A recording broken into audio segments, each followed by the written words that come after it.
Turbojet. So டர்போஜெட்டோட working principal பற்றி பார்க்கலாம். ஜெட்டில் பார்த்திங்கன்னா நமக்கு ஃபஸ்ட்டு வந்து ஏர் வந்து ஸ்ட்ரக் பண்ணி உள்ளே இழுக்கணும். ஸோ அதே ஏரை ஹை வெலாசிட்டியில் வெளியே அனுப்பணும். ஸோ அந்த மாதிரி பண்ணும்போது ஜெட் வந்து ஃப்ரண்டில் மூவ் ஆகி போகும். ஸோ இதில் ஏரை ஃபஸ்ட்டு ஸ்ட்ரக் பண்ணி உள்ளே இழுக்கணும். ஸோ அதுக்கு நம்ம ஃபஸ்ட்டு யூஸ் பண்ணக்கூடிய பார்ட்ஸ் பார்த்திங்கன்னா டிஃப்யூசர் யூஸ் பண்ணியிருக்கிறோம். ஸோ அந்த டிஃப்யூசர் மூலமாக ஏர் ஃபஸ்ட்டு ஸ்ட்ரக் பண்ணி உள்ளே இழுக்கிறோம். ஸோ உள்ளே இழுக்கிற ஏரை ப்ரெஷர் ரெகுலேட் பண்ணி கம்ப்ரஸரில் அனுப்புகிறோம். ஹை ப்ரெஷரும் இல்லாமல் லோ ப்ரெஷர் இல்லாமல் சரியான ப்ரெஷரில் இன்ஜின் அனுப்புகிறோம். ஸோ இந்த மாதிரி அனுப்பும்போது ஸோ இன்ஜினில் கம்ப்யூஷன் நல்லா நடக்கும். லோ ப்ரெஷர் இல்லாமல் கம்ப்யூஷன் நல்லா நடக்கும். அதே நேரத்தில் ஹை ப்ரெஷரும் ஆகாது. ஸோ ஹை ப்ரெஷர் ஆகும்போது இன்ஜினில் நாக்கிங் ஏற்படும். ஸோ இன்ஜினில் வந்து அதிகம் புகை ஏற்படக்கூடிய வாய்ப்பு இருக்குது. ஸோ இந்த ரெண்டு இல்லாமல் பாதிப்பு இல்லாமல் தடுக்கிறதுக்கு நமக்கு வந்து டிஃப்யூசர் யூஸ் பண்ணுறோம். ஸோ டிஃப்யூசர்லேருந்து ப்ரெஷர் ரெகுலேட் பண்ணி அதை கம்ப்ரஸருக்கு வந்து அனுப்புகிறோம். ஸோ இந்த ஏரியா ஃபுல்லாகவே கம்ப்ரஸர். ஸோ கம்ப்ரஸரில் ப்ரெஷரை இன்க்ரீஸ் பண்ணுறோம். ஸோ ஏரோட ப்ரெஷர் இன்க்ரீஸ் ஆகும்போது நமக்கு வந்து ஃபியூல் மிக்சர் நல்லாயிருக்கும். கம்ப்யூஷன் வந்து நமக்கு வந்து பெஸ்ட்டாக இருக்கும்.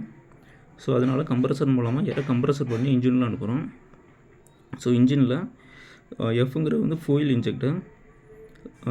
ஏரையும் ஃபியூலையும் வந்து நம்ம வந்து மிக்ஸ் பண்ணி வரக்கூடிய இதை வந்து நம்ம வந்து ஸ்பார்க் கொடுத்து வந்து நம்ம வந்து இன்ஜெக்ட் பண்ணுறோம்.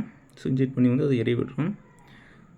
ஸோ இன்ஜினில் நமக்கு இந்த மாதிரி எரிய விட்டுறதுனால ஹை வெலாசிட்டி கேஸ் கிடைக்குது. ஸோ அந்த ஹை வெலாசிட்டி கேஸை வந்து நம்ம வந்து டர்பைன் வந்து கொடுக்குறோம். ஸோ டர்பைனில் என்ன நடக்குதுன்னா டர்பைன் பிளேட் இதனால் வந்து நமக்கு ரொட்டேட் ஆகுது. ஸோ டர்பைன் பிளேட் ரொட்டேட் ஆகுது. அதே நேரத்தில் பார்த்திங்கன்னா உள்ளே நமக்கு ஒரு ஷாஃப்ட் இருக்குது. ஸோ இந்த ஷாஃப்ட் பார்த்திங்கன்னா டர்பைனையும் கம்ப்ரஸரையும் வந்து கனெக்ட் பண்ணுது. ஸோ இந்த ஹை வெலாசிட்டி கேஸ் நமக்கு டர்பைன் பிளேட்டை சுற்ற வைக்குது. ஸோ அதனால் ஷாஃப்ட்டும் சுற்றுது. ஷாஃப்ட் சுற்றும் போது கம்ப்ரஸரோட கனெக்ட் பண்ணியிருக்கிறதுனால கம்ப்ரஸர் இதனால் சுற்றுது. ஸோ நம்ம கம்ப்ரஸருக்குன்னு தனியாக மோட்டர் எதுவும் வைக்க வேண்டிய அவசியம் இல்லை. இந்த ஷாஃப்ட் மூலமாகவே கனெக்ட் பண்ணி கம்ப்ரஸரே ரன் பண்ண வச்சிடலாம். ஸோ அதுக்கப்புறமா டர்பைன்லேருந்து வெளியே வரக்கூடிய ஹை வெலாசிட்டி கேஸ் பார்த்திங்கன்னா நாசிலில் போகுது. ஸோ நாசிலோட ஏரியா பார்த்திங்கன்னா நமக்கு வந்து கன்வர்ஜனாக வரும். ஸோ இதில் வந்து நமக்கு கேஸோட வெலாசிட்டி வந்து நம்ம இன்க்ரீஸ் பண்ணுறோம். ஸோ இன்க்ரீஸ் ஆன வெலாசிட்டி கேஸ் பார்த்திங்கன்னா அவுட்டரில் நமக்கு வெளியே போகுது.